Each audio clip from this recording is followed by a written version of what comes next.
Hello, everybody, and welcome to the Pro Wrestle Zone podcast. As always, it's Dan the Beast 94. Alongside with me is the DVD Freak.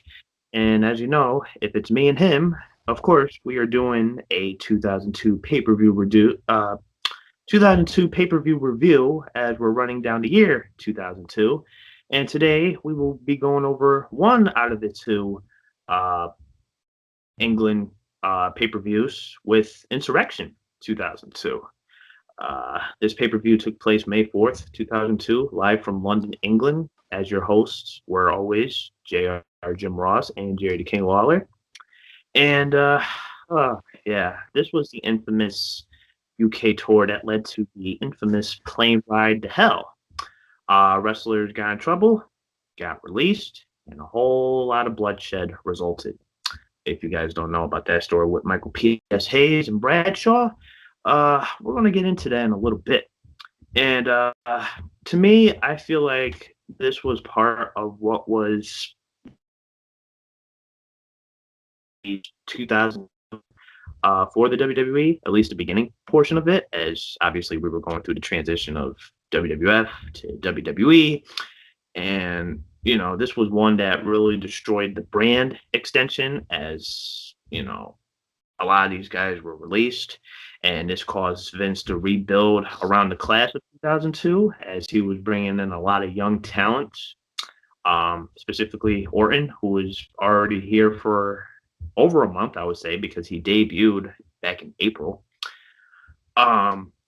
We would see the likes of Batista later down the line as he was managing Reverend Devon. The start of the ruthless aggression era with none other than John Cena. And then later down the line, we will see Rey Mysterio.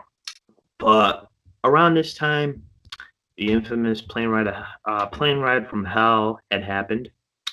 Scott Hall, who was supposed to be on his best behavior, especially with the addictions that he's gone through throughout the 10 years of his life, ended up getting released. I believe he had somewhat of a drunk incident on the plane. I can't recall what the incident was. Maybe he drank too much and made a fool out of himself. Also, there was the scuffle between Brock Lesnar and Mr. Perfect Kurt Hennig, where they almost cost everybody's life. Basically, they were shoved into one of the emergency exit doors, which almost popped the latch open, and that caused everybody to fear for their lives. And everybody thought it was okay because prior to that plane ride from hell, there was also a scuffle with, a play fight between like McMahon and Angle. No, everything's fine. Let Lesnar and Perfect get a scuffle at it. Why not? And what ended up turning into a friendly, I guess you could say, lockup, ended up turning into something more serious down the line. I believe there was also Ric Flair walking around with nothing but his robe on and nothing underneath it. Yeah, that happened kind of often, though. Yeah, but you have to include it in the plane ride from hell, so why not? And I believe there was also incidents where we also had Goldust, who was also intoxicated, who was basically him and his ex-wife Terry were practically already divorced, and I guess Goldust was already like embarrassing her in a way. I don't recall what the story was, but this was definitely around the time before Goldust has seeked out sobriety in his life, and this was his second return to the WWE. And he just come back at the Royal Rumble. So, for him to not make amends with his ex-wife, I mean, it's sad, but at the same time, you really got to think about what Goldust went through throughout the years between going through the divorce, not really having the best communication with his father until he returned to WW back in late 99, early 2000. And he definitely wasn't in the best shape. It was great seeing him. Don't get me wrong, because I'm a big Goldust fan, as is you, DVD Freak. But I think this was really around the time before we saw the breakout period, I guess you would say, for Goldust. 'Cause we really didn't see Goldust at his best till about his third or fourth run with the company when he had that big feud with Randy Orton, trying to get his brother his job back. And then they had that big match at Battleground 2013 against the Shield, which probably one of phenomenal tag team match. And then we go through the story of the Michael Hayes Bradshaw incident. I guess prior, Bradshaw had some stitches in his head, and Michael Hayes just decided to be a dumbass, and I guess he like popped him one, causing Bradshaw's stitches to be busted open, bleeding everywhere like a bloody carcass. And this caused Bradshaw to cut the infamous mullet of Michael P.S. Hayes. I'm sure there was a lot of other incidents at that time, but other people who were involved were guys like, I believe Triple H was on that plane, X-Pac, Just Incredible, who's shared numerous stories. DVD free. Who got recall? Who got peed on? Someone got peed on. Was it Linda McMahon? Something happened to Linda with Linda McMahon. I think she got peed on. I don't even recall that incident. That's definitely something I'm gonna have to look up. Somebody getting peed on. Yeah. Well, doggy dog world, I guess you would say. But anyway, enough of the infamous plane ride from hell. I mean, obviously, this played a big part within this Insurrextion pay-per-view, outside and behind the cameras. But anyway, let's get on with the opening match here. Opening match, we had the Intercontinental Championship on the line as Eddie Guerrero goes up against Rob Van Dam. Now, Eddie had recaptured the IC title from Van Dam at Backlash, but he used the title to do so, and Van Dam wasn't happy about it. So this follows up the same formula as their previous match. Van Dam landing, trying to get a few kicks, get some quickness to stay on top, and Eddie always being crafty and kind of mischievous in a way. The way I see it, this was definitely not their best match. I kind of find this as the weaker match out of all the encounters they've had, at least on pay-per-view. Definitely don't want to talk about that ladder match they had on Raw, obviously with the fan getting involved and knocking them off. Backlash was a good comeback for Eddie. This opening match, I mean, Rob didn't sell the leg at all once he started his comeback. And the finish was awful for an opening match because Eddie had the right idea, though, sort of say. It definitely wasn't one of their best encounters, but DVD Freak, your thoughts on this opening match?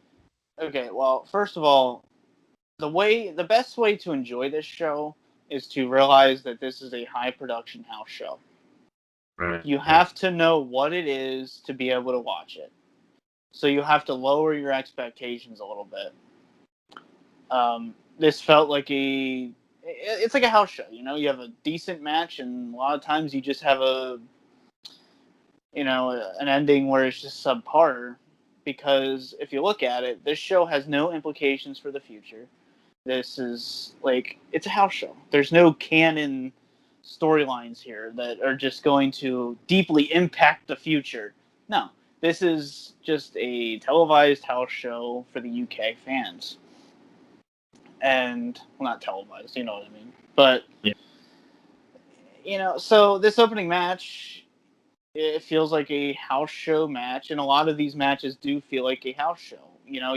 A lot of the times you have the ending, and then you have that happy, you have the finish, and then you have that happy ending. That happened a few times here, where RVD, obviously, he still got his music played. It's that go home happy type feeling that you have at a house show. So overall, the match is decent.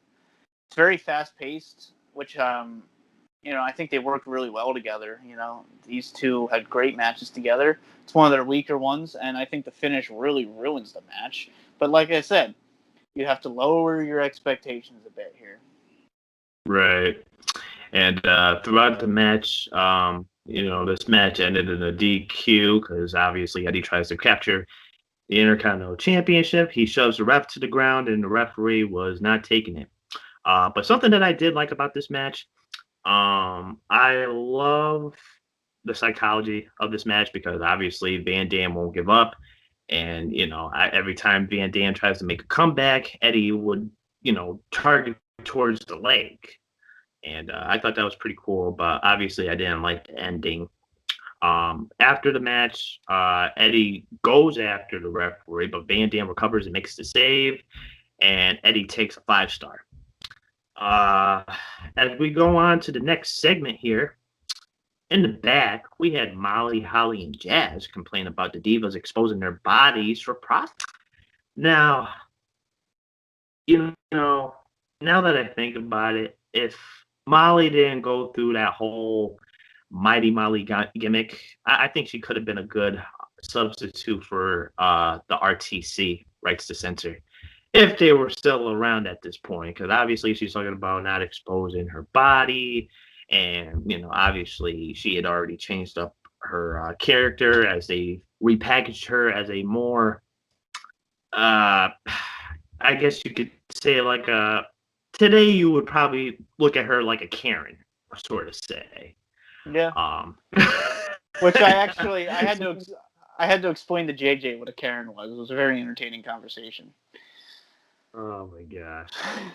But Freak, if you want to go on and say what the next match is we have coming up here. I don't have the match listing in front of me. Was it the Divas tag match? Yeah, it was Trish Stratus and Jacqueline taking on Mighty Molly. Wow, Molly, Holly, and Jazz. Yeah, you're putting me on the spot. You're putting me on the spot here, man. I wasn't prepared. Usually you're the match listing guy. I have the DV match listing, but I don't know if it's not 100% in order. So. Always nice to go a little bit back and forth, but you're right. Anyway, wasn't prepared. So obviously, Raw had became the home of the women's title after the brand extension, and it's the only thing that they eventually got right, because Trish then, just as a set, this was like around the time that Trish was practically getting implants, really trying to build their Raw's division. So it's like, hey, get the boobs, get the ass already, the vinyl pants, and basically they were pretty much the centerpiece around Monday Night Raw at that time. And this was an okay match. This match was only about 6 minutes, going on to 7. They had their hearts in the right place, I would say, but everyone but Jazz looked awkward and forced. But I tell you, it's like they look like they showed up drunk and uncoordinated. That's how I kind of put this match, sort of say. And I'm not sure if that has anything to do with the infamous plane ride from hell, because obviously the whole plane ride, if you guys recall, they had an open bar. So maybe they had a few drinks. So I definitely wouldn't mind that. I mean, I probably wouldn't drink around Scott Hall or Goldust at that time. But yikes. I mean, that's definitely how I would take this match. They do the old do-si-do, I guess you would say, and hit the Stratisfaction and a tornado DDT for the double pin on the heels. It's a very house show ending. Like, this is a way to get all 4 of them on the card. Get your for the husbands that force their wives and girlfriends to come to the show. They have their little women's match, and it's just. Yeah, it's a very house show ending. You have double finish or double pin. And speaking of jet lag, I don't know if you heard some Jerry Lawler commentary, but oh my god, his commentary on this show was so bad that it was ridiculously funny. Like, he was talking about the voices in his pants, if you remember that. He was. Yeah, I really didn't know what to think of that. I just kind of felt I was kind of like in an awkward position. Like, how the fuck did he get away with that? Like, And my favorite one was during the Hardys match. JR's like, "Oh, Lita, she broke her neck during filming of Dark Angel, or I think that's what it was." And then he's like, "Yeah, so she's not here tonight. She had surgery on Tuesday." And then Lawler's like, "Well, why ain't she here?" And then JR's like, "Because she had surgery on her neck on Tuesday." wow. Yeah, I really don't know how to put that into words, but like you said, it was a very house show sort of feel to it. Obviously, you could see that in production as well, as many of these Insurrextion and Rebellion pay-per-views have taken place. Obviously, there was like different lighting. It wasn't really the same atmosphere, sort of say. And I'm not sure about you, but like the ropes, the ring ropes looked like they were about to come off the turnbuckle. They just seemed very, very loose. Like, I'm not sure if you caught it at the end with like Triple H and Undertaker, but the ropes felt very, very loose. Maybe Charles Robinson was off that day. He wasn't there to tighten the ropes. Damn it. That's something that we definitely got to pay attention to next time is the senior officials. Anyway, here we go on to the next match. He was always lead of the ring crew. I don't know if he was lead of the ring crew in 2002, but I know he is now. Right. I mean, if anything, I would probably say like Mike Chioda or somebody was probably like in charge of that, or maybe Jim Corderas at that time, but who knows? I mean, they had just gotten a whole bunch of referees by that time with Nick Patrick and Charles Robinson. But as we go on into this next match, we have Bradshaw taking on NWO member X-Pac. A little bit of a styles clash here. And this was right around the time Bradshaw was one of the three main baby faces for Ric Flair's Raw. This was really around the time they split up Bradshaw and Farouk for the first time. Obviously, that didn't go well. But the baby faces at that time were Bradshaw, Stone Cold, and Kane. It didn't work out. It didn't really change him or Farouk because obviously both men were still coming out to the same entrance theme. So, just changing it up, sort of say. And so people just assumed that they'd get back together at some point. And it turned into a self-fulfilling prophecy because the WWE had to put them back together when, Bradshaw came back from injury. And this was also at the time where they decided, hey, we don't want you looking like a rugged redneck cowboy anymore. Cut it off. Go back to your natural hair color. So this is when he shaves off the goatee, cuts his long black hair, has this nice blonde, swift, kind of like mine a little bit, but maybe a little bit. Yeah, there you go. Kind of like a crew cut, I guess you would say. But X-Pac, he gets tossed around like a rag doll in this match, but it makes it interesting with some cheating, of course, because this is the NWO. Obviously not the best version of the NWO, but it's NWO, sort of say. He undoes the turnbuckle, covers and drops a toe hold. Bradshaw into it, gets, he busts him open. And who do we see? Scott Hall makes his way down to ringside, and he nails Bradshaw with X-Pac's nunchucks, which he was carrying around at that time. And I know also he was carrying around Kane's mask because he had just unmasked Kane probably like a week or so prior. And basically that was the last time we would see Kane until he would debut the new mask design with the mouthpiece broken off. And honestly, I'm going to have to say that was probably like the worst version of Kane at that point because I just felt like they were dry of ideas of what to do with him, which led to the unmasking in 2003, which I think that was another big mistake. I mean, don't get me wrong. The beginning portion of it, him still coming out in his old Kane singlet, coming out with the black towel, being accompanied by securities like he was just madman possessed. As soon as the mask came off, you got to see his scars, but they kind of just look more like, bad makeup, sort of say. But I don't know, trying to, reinvent Kane around that time. I mean, obviously it was something new, it was something fresh, but it just wasn't the same. Definitely wasn't the same aspects of like what will we see from Kane 97, 98 going into 2002, because obviously as years would come, Kane would become more of a commodity figure and more comical in sort of ways. But getting back into this match, that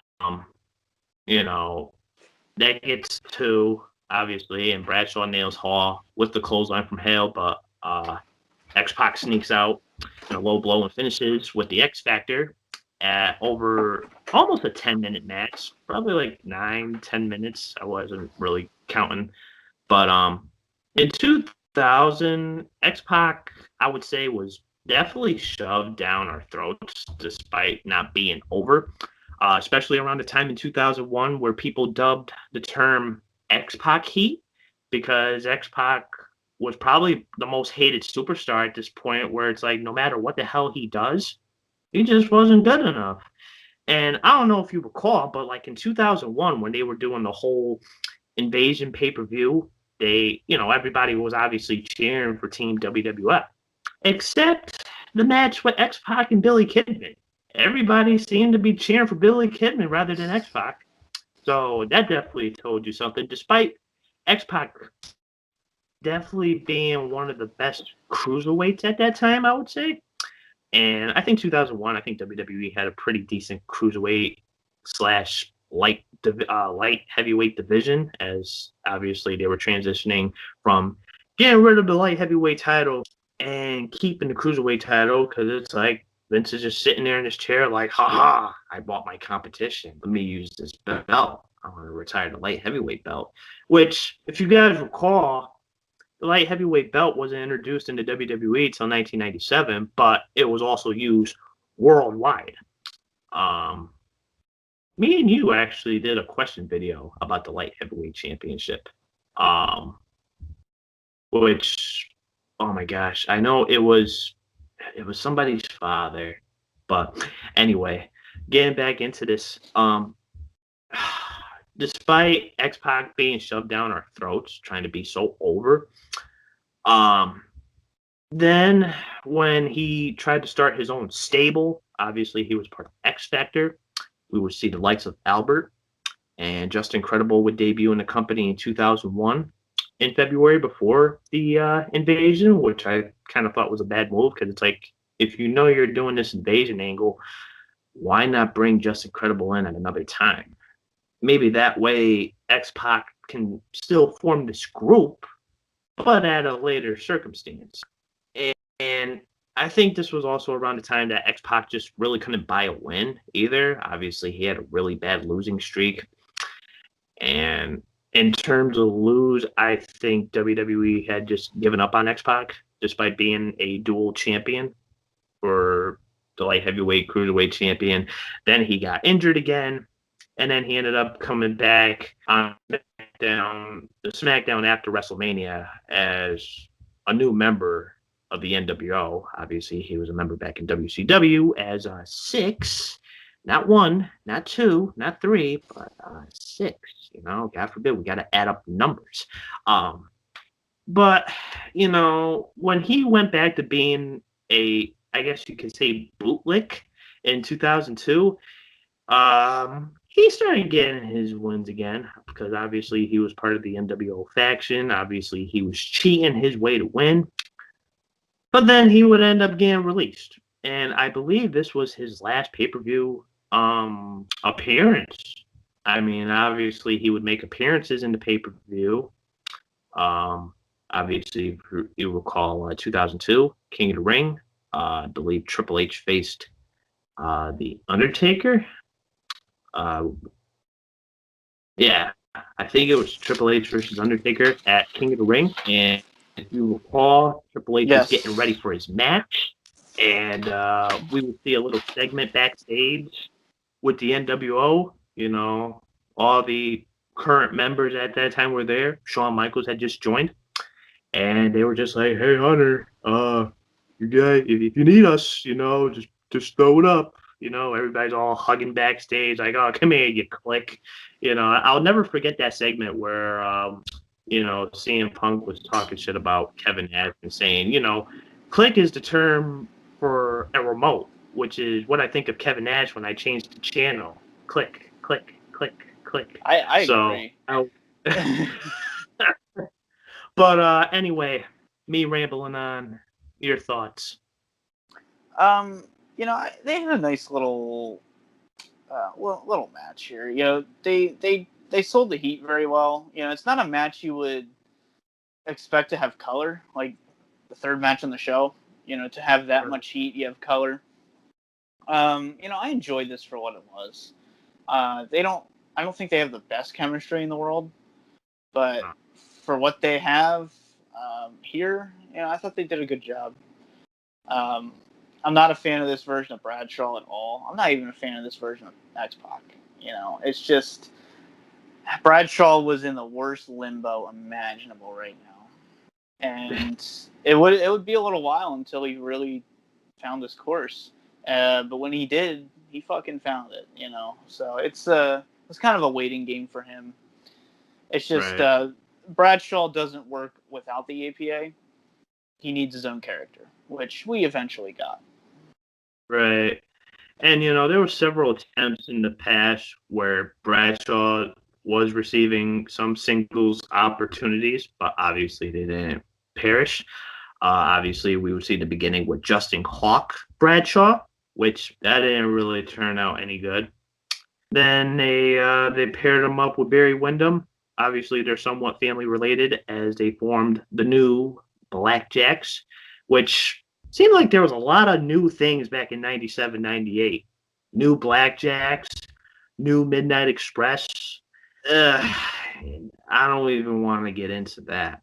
But, you know, obviously Barry and Bradshaw broke off after there was this whole NWA storyline with Jim Cornette coming out, you know, Jeff Jarrett, Barry Windham, the Rock and Roll Express. You know, they really tried to flourish Bradshaw as a singles competitor again. You know, he had some feud with Vader. He was doing some stuff with Taka Michinoku. You know, some weird skits. You know, like there was a skit where Bradshaw was teaching Taka how to drive or teaching him some English phrases, and it was kind of like, what the fuck are they doing? That's kind of genius. And then late '98, they pulled the trigger because Bradshaw wasn't doing anything. Farouk was already out of the nation. He was doing his own thing. Really nothing set aside for him. Let's form the Acolytes with the Jackal. You know, obviously they were kind of these Hell's henchmen at first, which obviously they would lead to become Hell's henchmen because they were escorting the Undertaker in the Ministry of Darkness, which I can't say they, you know, it was kind of an awkward fit, but they meshed well. Let's just put it that way. They definitely meshed well. And obviously the APA was going on the past couple of years. They broke off with Bradshaw being a singles competitor again for the third time. Third time was definitely not the charm. It had to be 4. 4. Yeah. I you know, my fingers can't stop cramping up like this because every time I do videos, it's like Dan Beast 94. You get it. But anyway, you know what? It was just, it came at the right place at the right time because by the time SmackDown became, I wouldn't want to call it the B show because it definitely wasn't the B show at that time. I consider SmackDown to be top notch, better than Raw. Those first year or two, probably like 2003, 2004, and 2004 they had just gotten rid of they had just gotten rid of Chris Benoit. Chris Benoit had moved over to the Raw brand, focused on the Triple H Shawn Michaels match at Mania. Brock was leaving the company. So they needed a new face. Eddie Guerrero. Not a bad move there, I'd say. You had Rey Mysterio, who was slowly but surely making his way from the cruiserweight division up to the main event, just skyrocketing out of nowhere. And you had Kurt Angle, but at the same time, you needed a fresh face, and of course John Cena. But of course, you needed a fresh face. Someone that we weren't particularly familiar with in the main event scene. Oh, Farouk gets fired. Oh, where does that leave Bradshaw? Bradshaw comes out the next week, and he is now dubbed John Bradshaw Layfield.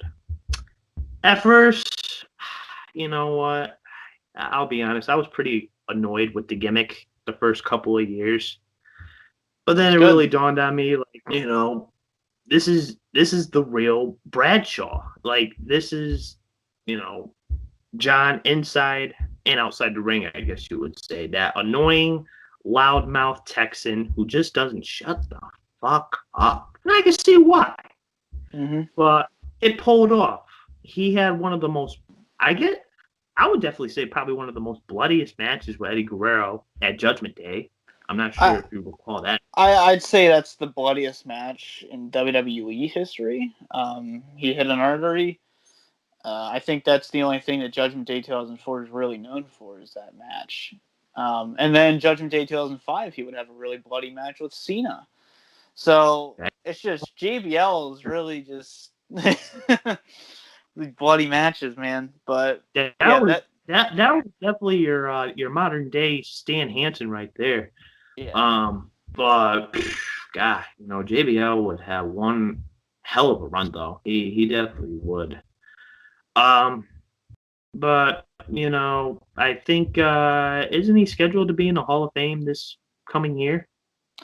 Yeah, I think so. I don't pay attention to the Hall of Fame, but yeah, I think he is. Which for what it's worth, he deserves it. For sure. Going on to this next weird match. Weird. Because I would never expect this person in this division. We had a hardcore title on the line. Steven Richards taking on Booker T. I would never expect Booker T in the hardcore division. I don't know about you, but I just kind of found it weird because this was around the time Richards was borrowing the hardcore championship from Bubba Ray Dudley.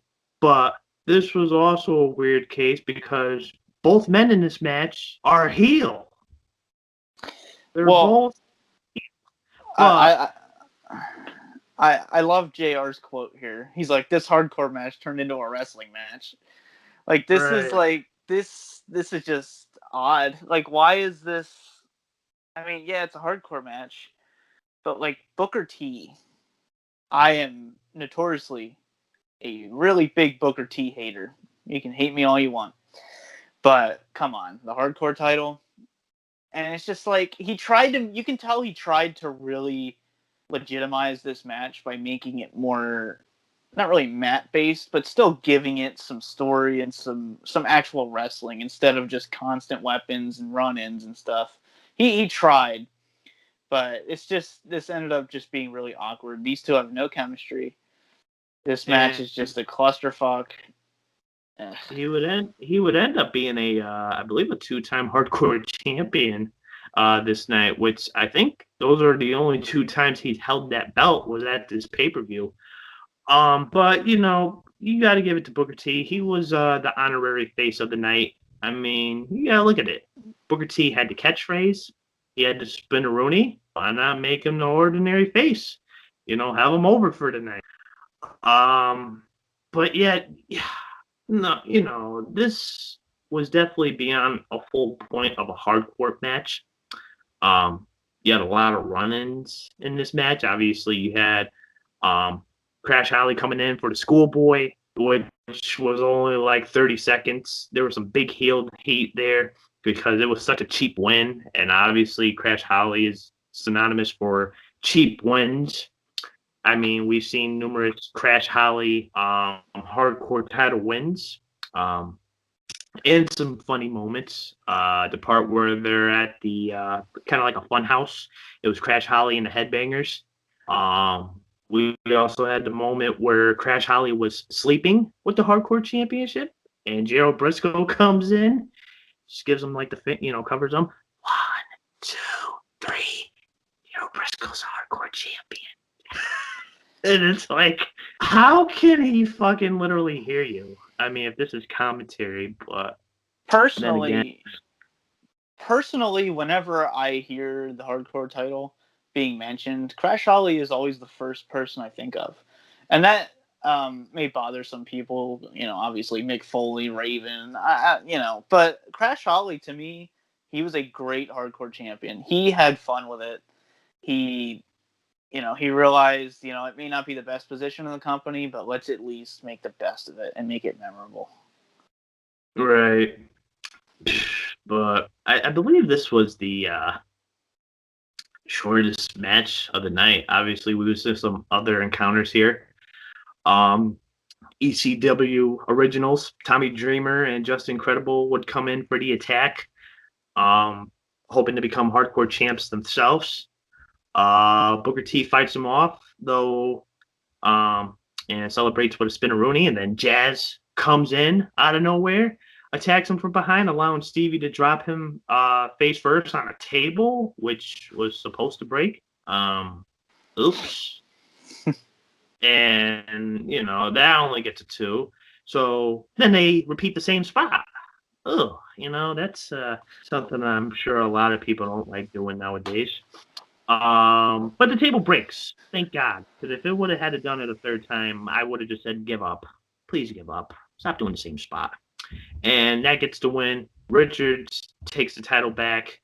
And, as you said, I mean, this was your typical hardcore championship match. But this was also the fall of the hardcore championship, because the hardcore championship would only be retired about like maybe like 3 months later, as soon as Eric Bischoff became Raw general manager, in which I would have to say the last hardcore championship match is a must-see in my book. Rob Van Dam versus Tommy Dreamer, title for title. That's a must-watch, definitely. Yeah. And for your typical Raw match, that was probably Dreamer's best match in WWE to date, I would say. I mean, obviously had some other encounters in WWE later on with the relaunch of ECW on the Sci-Fi channel. But we're not going to get into that. No, we're not. You know what? That can actually be your next episode of oh shit. What the fuck do you call it? What, my rant my rant series? Yes. Yeah, it should definitely be a part of the rant. If not, you want to do that one? We'll do it together. Oh, I'm definitely down for that. I want to talk about the Zombie. I want to talk about the Bashams as these bodyguards. See, I want to talk about that. It's painful to talk about. It's something I avoid. Oh boy. Yeah, what's our next match? Before we get into this next match, we go into a segment in the back where Paul Heyman tells Shawn Stasiak to stay out of Brock Lesnar's way once the match starts. And this was typically around the time where Shawn Stasiak would get into a match. He would just rush into the ring, and basically he would just get thrown out or cheap shotted, or, he was in his own world. He was from Planet Stasiak. Prior to coming back to WWE, he was in WCW. He was portraying this whole Mr. Perfect 2.0 kind of gimmick as he was coming out to his theme. prior to going to WCW, he was Meat as part of the trio of PMS, which was I'm sure that's something women don't like to have once a month, but it was definitely a weird character as Sean Stasiak had the attire of tidy whities with knee pads and boots and kiss marks all over his body. Who he ended up putting over Kurt Angle in his WWF debut match at Survivor Series, in which they called him Sean Stasiak and not me for some reason. I'll never know. But anyway, the next match that we would have here is the Hardy Boys versus Brock Lesnar and Sean Stasiak with Paul Heyman in their corner. Now, first question right off the back. Would you consider Sean Stasiak a Paul Heyman guy, as he is accompanied by Heyman at this point? Well, one thing I was going to bring up first, was this the first time Brock Lesnar spoke after his debut?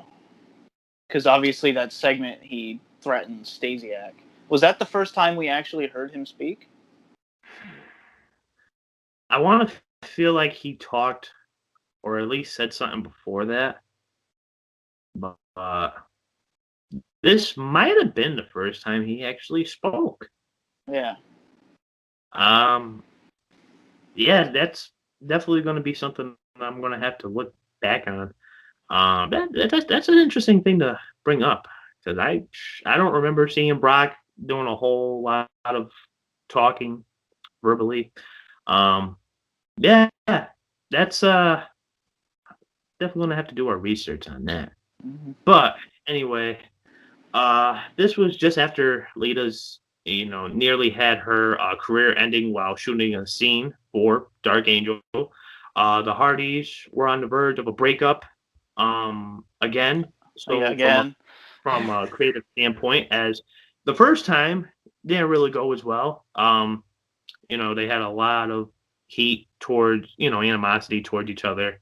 Obviously, Jeff making the foolish mistake of jumping off the steel cage at Survivor Series, costing the tag team titles, which led to Matt and Jeff leading to who's the better Hardy here. Both men facing each other at Vengeance. You had Lita as the special guest referee, and you had Jeff winning the match.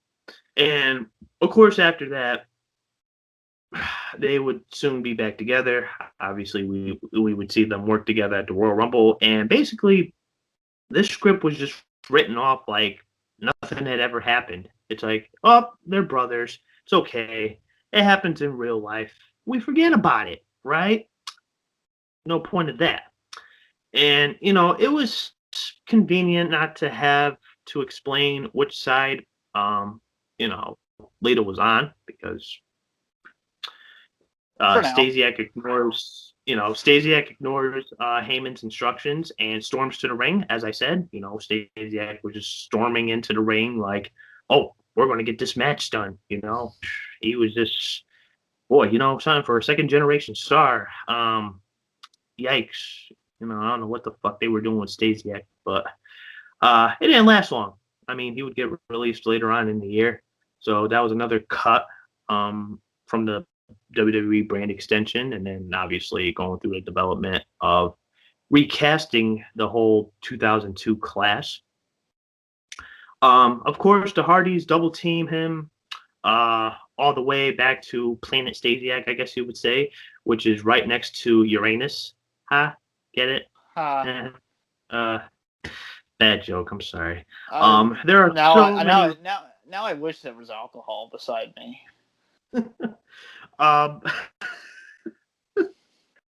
Brock breaks up the poetry emotion, drags Stasiak back to their corner and tags himself in. He destroys Matt Hardy for a while, but he chooses not to pin him.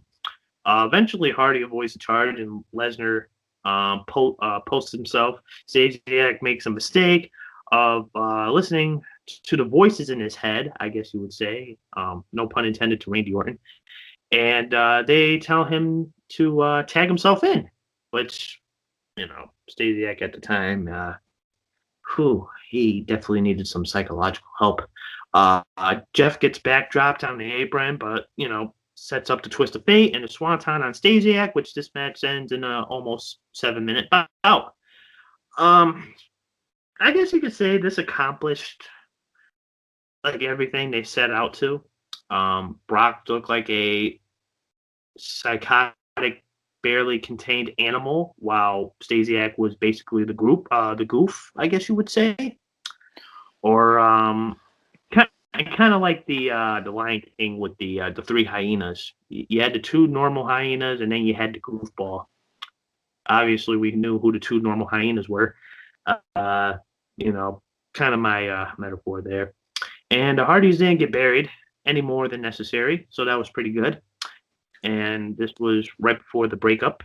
And this was before, I guess, we would see a glimpse or a sneak peek of what we would soon to see Jeff Hardy as a main event superstar. As I believe it was the next month or so, we would see Jeff Hardy in a ladder match against The Undertaker for the Undisputed Championship, which is by far probably one of the top ladder matches in WWE.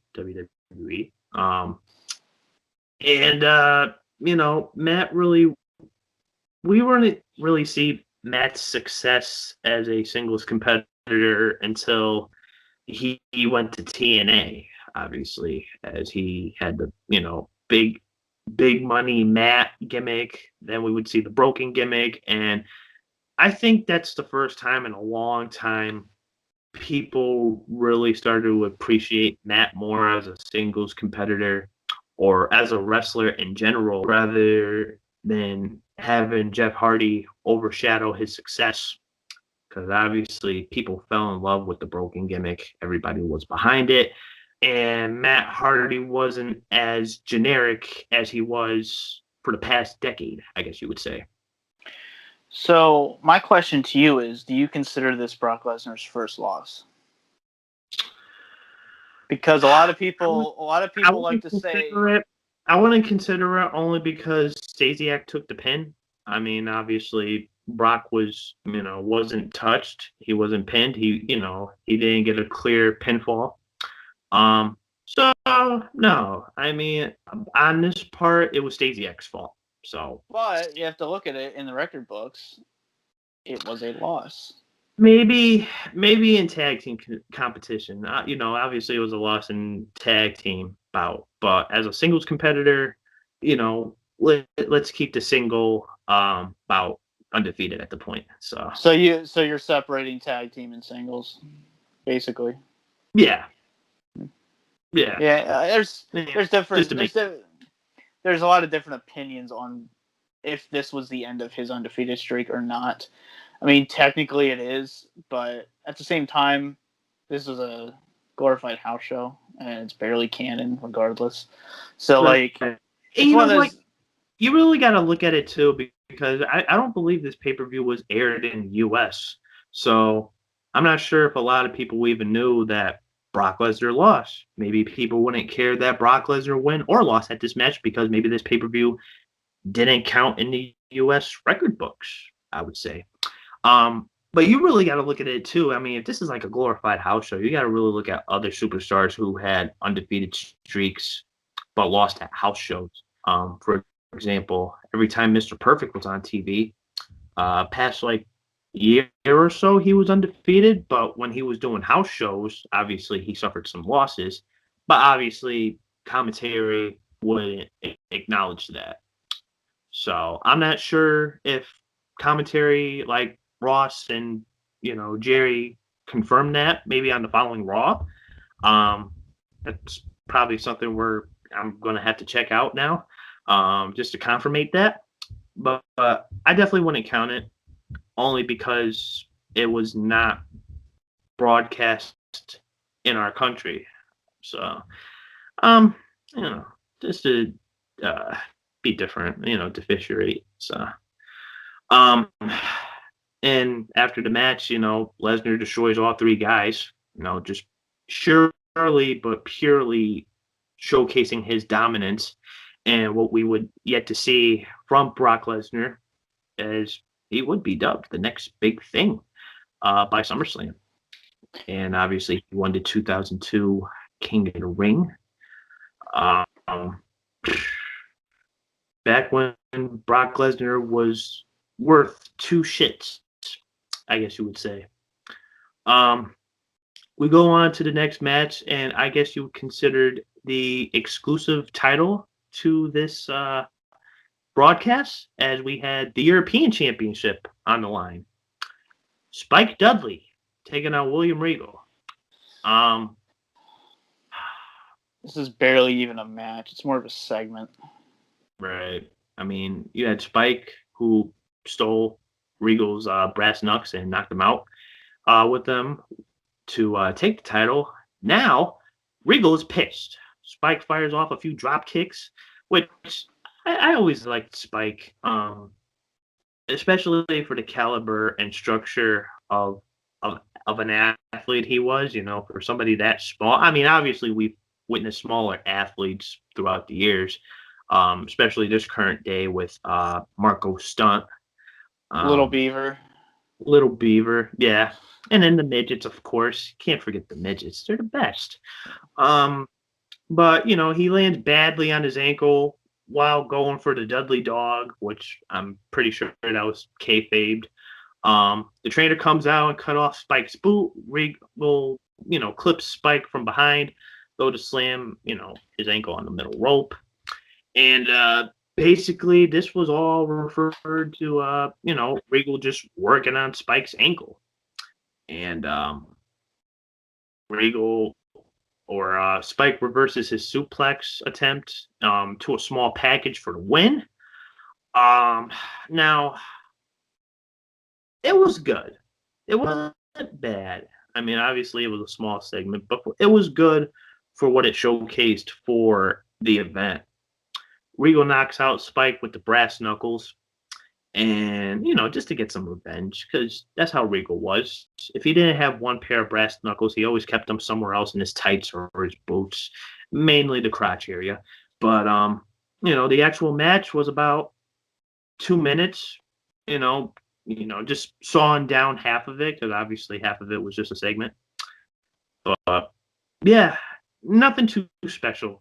Again, this was another title that was on its way to being also retired as soon as Eric Bischoff made his way as Raw general manager. And would you have said that there was too many titles at that point of the brand extension? Yes, I actually I agree with getting rid of European, light heavyweight, and hardcore. I don't think you needed them. Right. I do like how eventually we got a tag team title for each brand. We only had one women's title until 2008. They had the Divas title. But I think the brand split, I think it had the perfect amount of titles once you kind of seeded the other ones out. Which, let's be honest, did anyone really say, oh, fuck, now the European title's gone. Now I'm not watching WWE anymore. It's just, we got a good European Intercontinental ladder match out of it. Yeah. On Raw. Great match. And, at least it was retired in a good fashion. A very respectable fashion. Something, I'll put it this way. There's some things I'll agree on and disagree on. I highly agree on retiring the Hardcore Championship because I believe, we were at the phase of phasing out the Attitude Era, because I kind of find that title as an Attitude Era exclusive title only because of, era it was a part of. Obviously, it replicated off of some of the stuff that ECW was doing, and WWF wanted some success off of that. Go figure. Now, I don't agree on bringing the Cruiserweight title and retiring the light heavyweight title only because I felt it as a way of Vince just taking power over something that he didn't create. Obviously, the light heavyweight championship wasn't his creation either, but it was different outside of WCW competition. because obviously during the Monday Night Wars, you had the Cruiserweight title, and WWF had the light heavyweight title because both of their divisions were different at the time.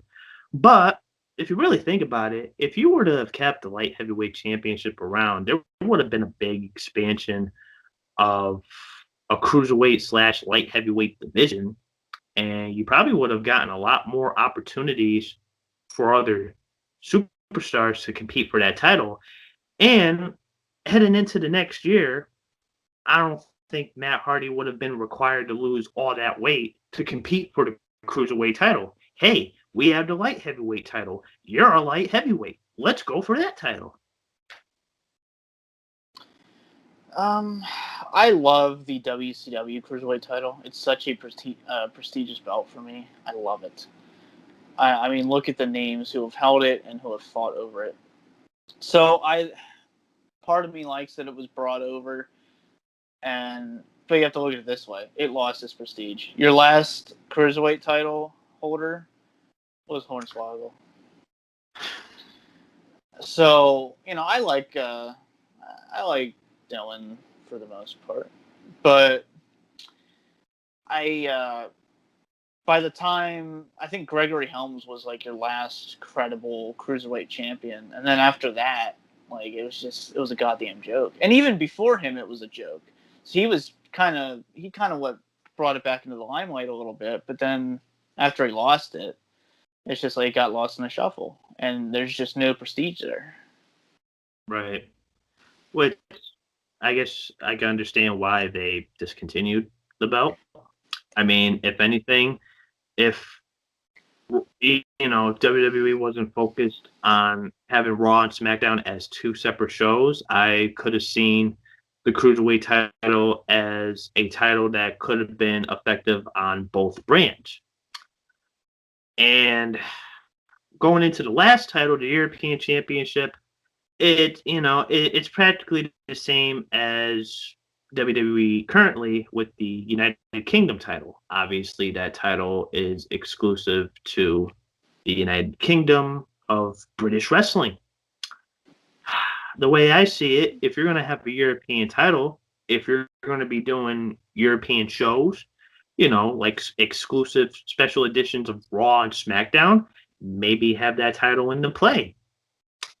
But at the same time, it would kind of be hard to keep up with the title, knowing that, hey, you're never going to catch these other shows that are exclusive, UK events, because it's like you're going to keep the championship off the TV that long until you actually, bring up the special events, which I'm kind of glad NXT does the whole UK brand, because obviously we'll see other superstars from the UK compete for the United Kingdom Championship. And I'm not even gonna lie, I think this would be a good time to actually revive the European Championship exclusively for that brand, but also as a mid-card title, you would say. Yeah. Do we even know who the UK title holder is? I should still be Walter. All right, good. I like him. I think I'm a huge Walter fan. I just didn't know if he lost it or not.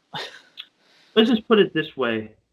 He's kind of the UK's version of Brock Lesnar. Yeah. But he knows what he's doing. His match with Pete Dunne was just amazing. He kind of reminds me of Drago from Rocky IV, where it's like, you will lose. But obviously, he's not Russian. Obviously, the guy keeps to himself. He has this intimidating posture where he just stands with his hands behind his back. And I love that. Ugh. Yeah.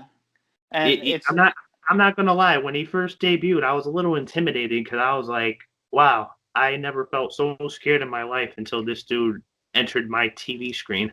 And you can't disrespect Rocky IV. It's not I will lose. It's I will break you. No, I love Rocky. And it's like, if he dies, he dies. I feel like there should have been some type of storyline where it's like Walter basically kills somebody, and it's like, ooh, is he? especially with his hands. His hands just look pulverizing. Like, holy shit. I know Rick just recently got a autograph of Walter, probably like a couple months back on Pro Wrestling Loop, Pro Wrestling Crate, and there's this one pic where Walter's landing a forearm, and you can just see the vibration, like the waves off whoever's chest, and I'm just like, holy fuck. But it was really bad. Anyway, next up, we do have Steve Austin taking on the Big Show. Big Show was he already a newly acquired member of the NWO at this point? No, not yet. Not yet. But this was a match where, to keep the NWO from interfering in this match, Ric Flair appoints Nick Patrick as the inside official and himself as the outside official. First of all, if you're smart, if you're a WCW fan, why the fuck would you appoint Nick Patrick as a senior official from keeping the NWO from interfering in this match? Hello, this guy was NWO's referee. That's a bad move. Maybe that was maybe that was foreshadowing. Yeah, that was definitely a play of foreshadowing, but that's just like, obviously WCW fans at home are probably like, oh, Nick Patrick, he was an NWO referee. You really think he's going to keep the NWO out? No. Hell come on no. in, guys. Come on in. Yeah, come on in. So show overpowers Austin, despite Austin getting jacked with some push-ups as he was demonstrating. Austin goes low and, basically works Show's leg, working him like a tree here, trying to get the whole timber out of the Big Show. Then for some reason, they basically just repeat like the first 4 minutes of the match over and over. I just felt like these first 4 minutes were repetitive, same thing over and over. I don't know. I'm not sure if they had any ideas for this match, despite the fact that this is a glorified house show. Like, oh, nobody in the U.S. is going to see this. I mean, Stone Cold probably could give two shits at this point. Well, considering that too, which was going to bring me to my next point. This was around the time, Stone Cold was really starting to dwindle down. I believe he was going through marriage problems with Deborah, and he really didn't give a shit how the fuck he was booked anymore. Obviously, the way he was booked, he was just like, I'm not going to do that. Obviously, which would lead to, actually, I believe this was the second to last pay-per-view Austin would appear in before basically just leaving the company until February of 2003. And which led to that was, we're going to have Lesnar, you're going to put Lesnar over for a King of the Ring qualifying match with no build-up. Like, what? Yeah. No pun intended. What? But yeah, the crowd was hugely into this match. I can appreciate the 4, and you heard it, 4 times we got the "You Fat Bastard" chants to Big Show. The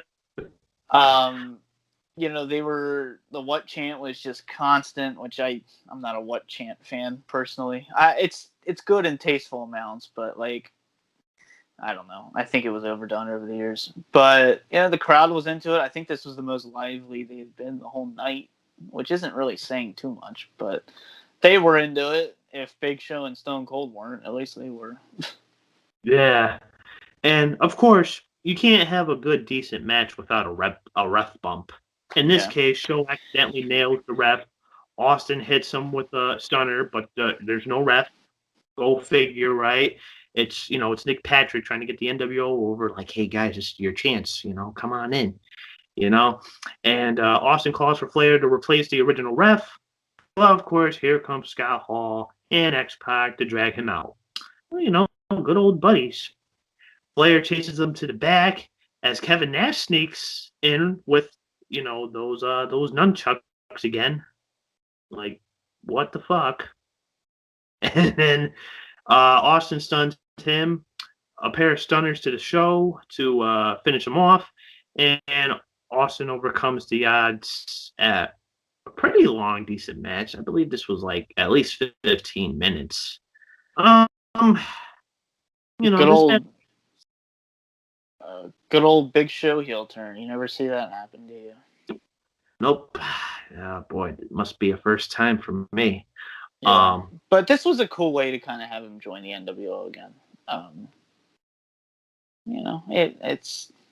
I mean, the NWO was on its last legs, but like they were still trying, and like it's cool to have at least a nice little tribute to the original NWO by having Big Show join.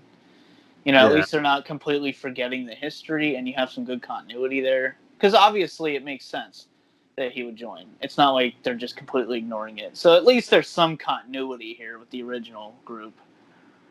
Right. And obviously it was dwindled down after this night, because after this night, this would be Scott Hall's last appearance with the company before being released due to his good old alcoholic habits. Which basically he just did to himself. Obviously, he was on good behavior. He was told, like, hey, you're supposed to be good, be on your best behavior, and, you'll have a really good job here. It only lasted 3 months. Like, wow. 90 days. He literally got, like, the 90 days of, like, being employed. Like, all right, we're going to give you a 90-day review. You're fired. What? Well, why? I didn't do anything wrong. Oh, boy. But after the match, you had Flair tries to make make nice with Austin by sharing a beer with him. The infamous Stone Cold. Hey, have a beer with me. Why not? But Austin gives him a stunner. JR sells it as shocking that Austin would stun the guy who signs that X. Yeah. Have you seen that in what, 2 or 3 months? God forbid. This is probably the last great Stone Cold moment. Sadly, obviously the last great Stone Cold moment I would probably say we had was WrestleMania 19. Well, I meant until he left, yeah. Right. But nothing can beat, the final encounter for, Austin and Rock 3 at WrestleMania 19. Rock finally getting the victory after 2 falls. And that was supposed to be the main event, but they obviously Stone Cold was running into some health problems the days previous. So they got cold feet and decided to put the title on last, which I still think's the right call. But we'll get to WrestleMania 19. I have a lot to say about that pay-per-view. Well, I'm definitely down to review it. I mean, hey, if anything, we could just go right into the 2003 year. So. Oh, hell yeah. WrestleMania 19 is my all-time favorite WWE event. So I'm in for it. So something for you guys. So stay tuned for that. As soon as we get through 2002, of course. But on to the main event of the evening here. Triple H versus The Undertaker. And something that we had just mentioned prior to going up to this match, the ropes. The fucking ropes. Like, I wouldn't have been surprised if they pull like a Rocker's Heart Foundation moment where like the ropes break, somebody gets the victory, but then, obviously the decision is reversed due to, the ropes snapping. But Taker had cost Hunter the Undisputed title at Backlash. So we violate the brand extension right off the bat with this Raw versus SmackDown match, which kind of weird at the time. Undertaker a Raw guy, Triple H a SmackDown guy, and then, kind of supposed to be the other way around because I'm so used to seeing Undertaker as a SmackDown guy and Raw, being home of Triple H because Triple H doesn't like to work Tuesdays, in the words of Paul Heyman. Well, that's why JBL had the title, so there you go. Exactly. But, this is a disaster of epic proportions. I guess you would say. Undertaker wrestles the same match he wrestled against Austin at Backlash, but Hunter's offensive style doesn't work the same way Austin does, I guess you would say. There's no real pop, I guess you would say, to it. Not only that, but the top rope breaks, which is why the ropes were shaky. And they were forced to wrestle like Billy Graham and Bruno Sammartino with no ropes running or Irish whips or anything, trying to keep an old school kayfabe here. Hunter hits 2 neck breakers, which means, wow, that's a big fucking bug. Yikes, I'm going to have to get that. You want to go get like, that? That literally just went through my parental vision. Like, what the fuck just ran by me? Here, I'll do a quick DVD review if you want to go. Go kill the bug. No, I think it's gone, but yeah, that's the scary part. It's gone. I think. Is that you? Oh, there it is. Yeah, if you want to do a review of that real quick, hold on. All right, so here we have Insurrextion 2002, the DVD. It's red and blue. You got the little X in the middle. You're sticking with the little X theme. You got the back there. And, you got the same Stone Cold picture. You got the same Undertaker photo shoot we always have. May 4th, National Star Wars Day. This took place, 2002. In London, England. And that's where Star Wars is filmed, isn't it? In England. So there you go. We have a 2-hour and 24-minute runtime. No insert for this set. So there you go. You have your disc artwork. So there you have it. It's branded as WWE. So there you go. And show you the spine. Yeah. Oh, he got it. I'll give you a little golf clap.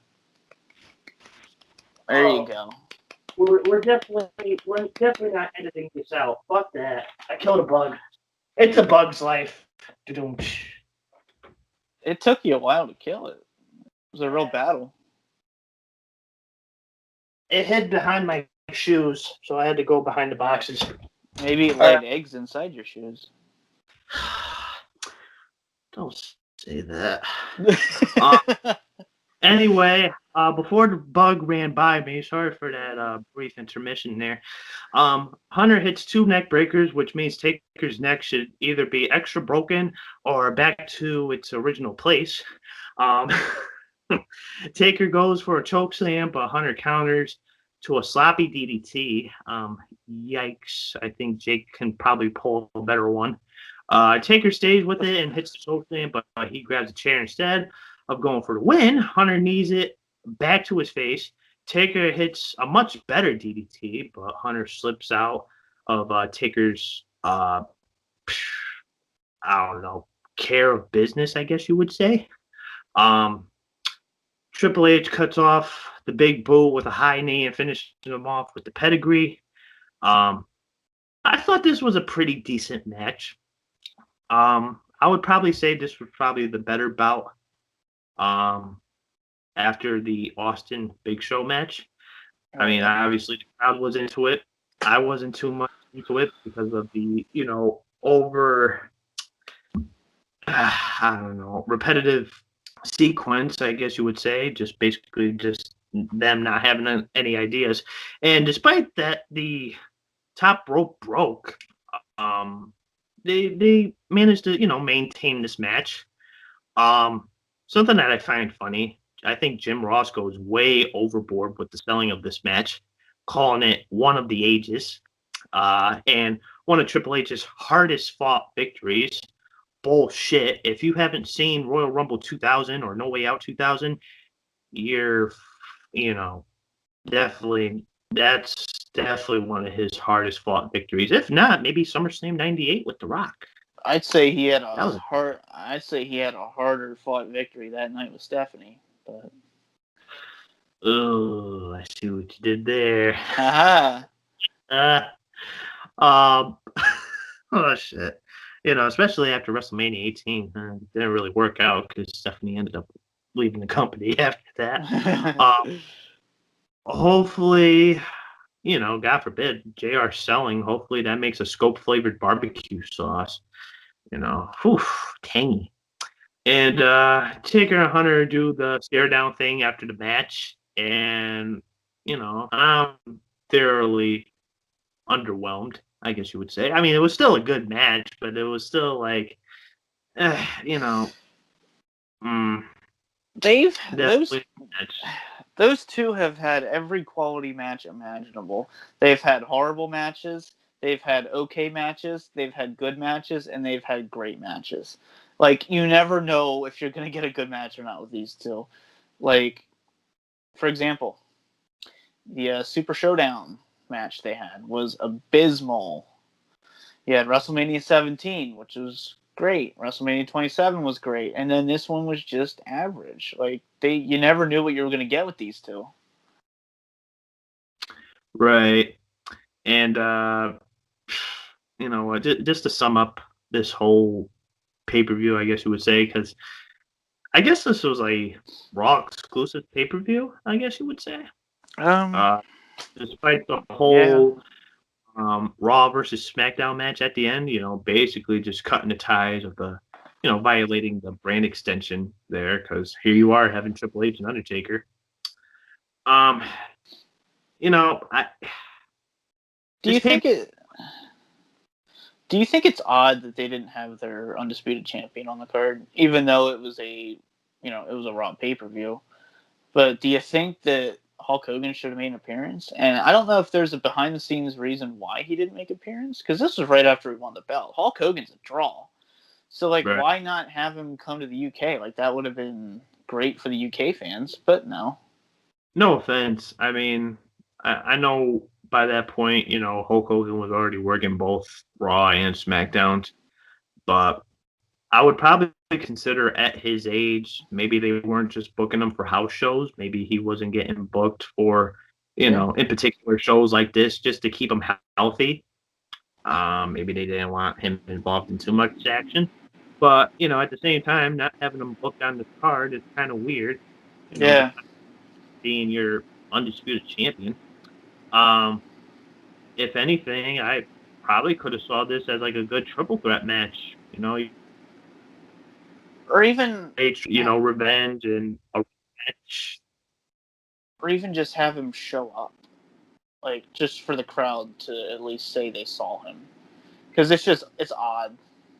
I think between that and, basically just to hype up the Hogan-Undertaker match that we would see at Judgment Day, the next coming pay-per-view that we'll be revealing here, as they went one-on-one for the WWE Championship, ending Hulk Hogan's maybe not even a month reign as WWE Champion. Yeah.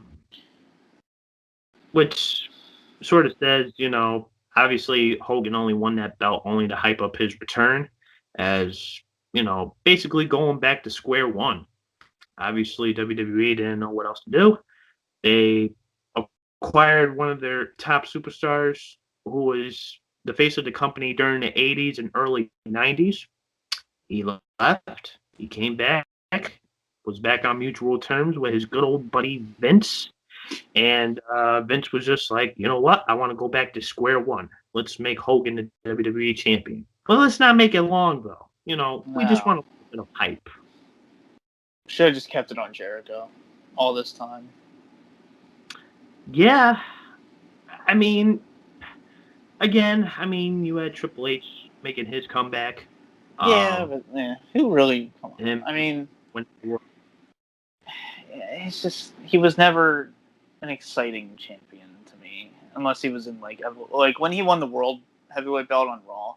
He had the Reign of Terror, as a lot of people like to call it, where I actually quite liked it as a heel.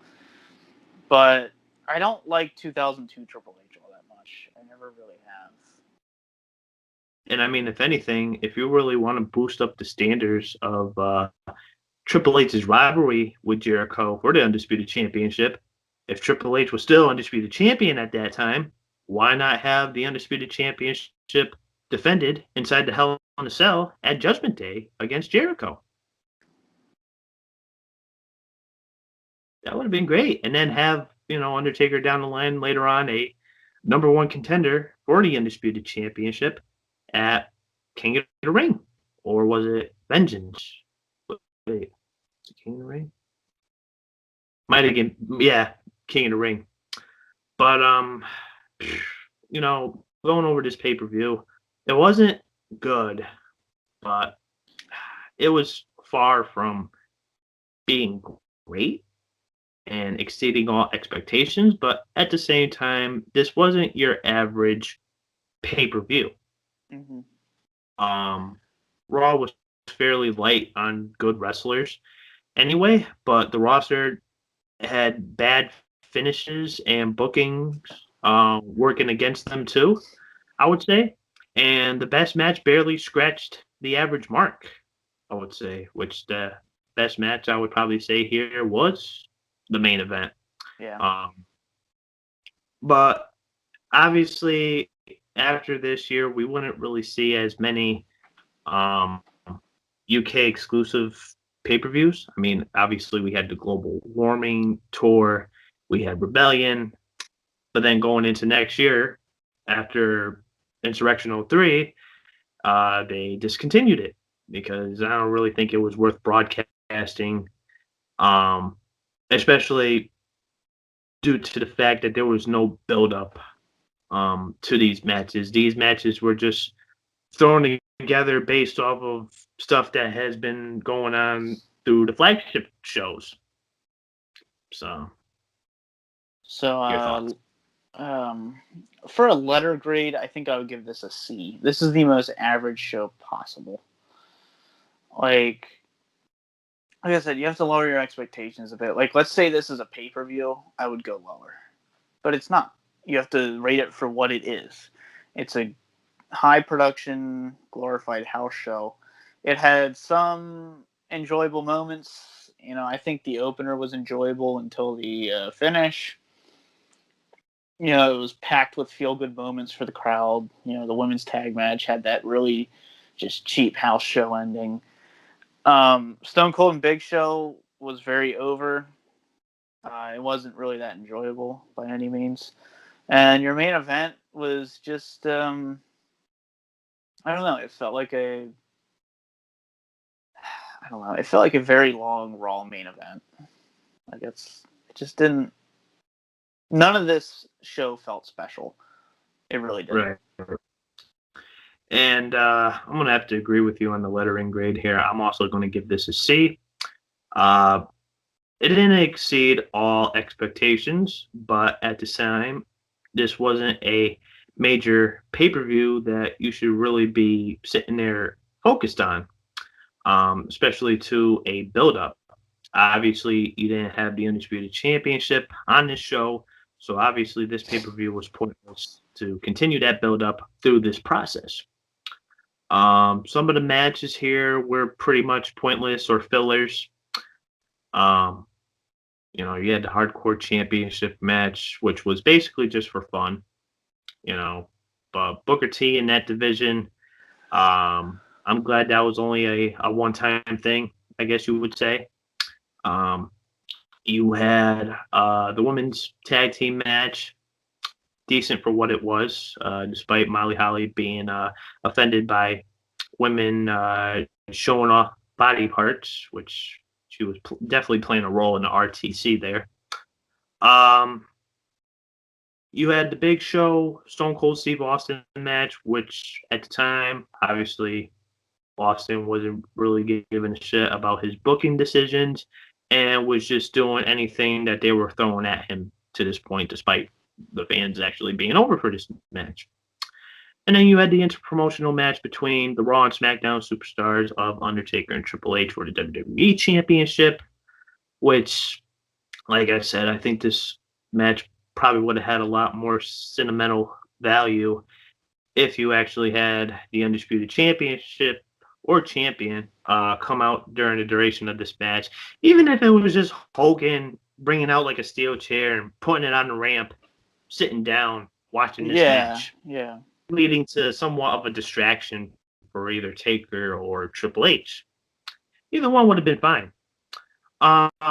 Or you could have had like the number one contendership on the line or something. Just give it a little something to make it feel important. Right. Like if Taker loses, he's no longer facing Hogan. Could have worked out in the end. Or we could have saw maybe like another interpromotional moment with maybe like Jericho costing Triple H, or Jericho in Undertaker's corner. Could have worked both ways. Maybe it could have worked in a way where, I don't know, Ric Flair could have came out and said, "Hey, let's make this a tag team match. Let's have Hogan and Triple H take on Undertaker and Jericho." Probably could have been a lot more of a better match, knowing that there's values going up against two rivalries and meshing them together. I think that probably could have worked out at the end. Yeah. But definitely a C grade. I mean, not the best. And then obviously you had demonstrations of Brock Lesnar showing his dominance despite losing this match. Thanks to Sean Stasiak and listening to the voices in his head from Planet Stasiak. Glad we wouldn't see that guy again. I kind of thought that was pointless and kind of a I believe Stasiak was probably more of a shield just to prevent Brock Lesnar's rise from being somewhat deteriorating. That way, nothing else gets in Brock Lesnar's way from, getting the push that he deserves by this point. Yeah, just put him in the same class as like Ricky Ortiz or Nathan Jones. Just those worthless people that nobody remembers. Yeah, I mean, I would definitely have to put it in that way, and I believe it was after this pay-per-view, the infamous Plane Ride from Hell incident would happen, which we already reviewed here. And the rest is history, I would say some of the rosters that were built up for this brand extension were pretty much pointless. Obviously, Raw ended up losing two of its superstars. And they basically just had to refocus on rebranding again. All right, who else are we going to have on Raw now? But that about does it here for another 2002 pay-per-view rundown. The next time you will see me and the DVD Freak, we will be going over Judgment Day 2002. But also, tomorrow, for the Pro WrestleZone podcast, you will see myself, the DVD Freak, JJ Sins, and the Professor Rick Del Santo going over DVDs Freaks pick for Clash of Champions. We will be going over Clash of Champions 9. And that's definitely going to be a barn burner, especially with the Ric Flair Terry Funk match that I'm definitely looking forward to watching. Fuck yeah. And also, this coming Thursday, expect another episode of Collector's Corner, as it will be myself and Rick Del Santo with our special guest, Mark Boy 316, as he will be returning to our show. And as we always do, just showcase stuff that we either picked up throughout the week or stuff that we just have stored that we would like to present and share with you guys. So, social media. You can find me at Facebook/Danny Bryant. You can find me on Instagram /D_Banshee187. And of course, you can find me on Twitter and YouTube at DanTheBeast94. So make sure you hit that subscribe button, especially if you're watching my channel and you're not subscribed. What are you doing? Hit that button. Okay, YouTube, DVD Freak, Facebook, Wrestling DVD Room, Instagram, which I don't really use, _DVD Freak. Or no, that's my old one. _DVD Freak or something like that. I'm tired. I haven't even drank tonight. Twitter at the DVD Freak, which I really don't use much either. So the best way to get a hold of me or any of that shit is probably the Wrestling DVD Room. Or just on YouTube, the old-fashioned way. Because I'm an old-fashioned guy. So, that's it. All right, guys. And as always, this has been the Pro Wrestle Zone podcast. Have yourself a good night. Until next time, peace out.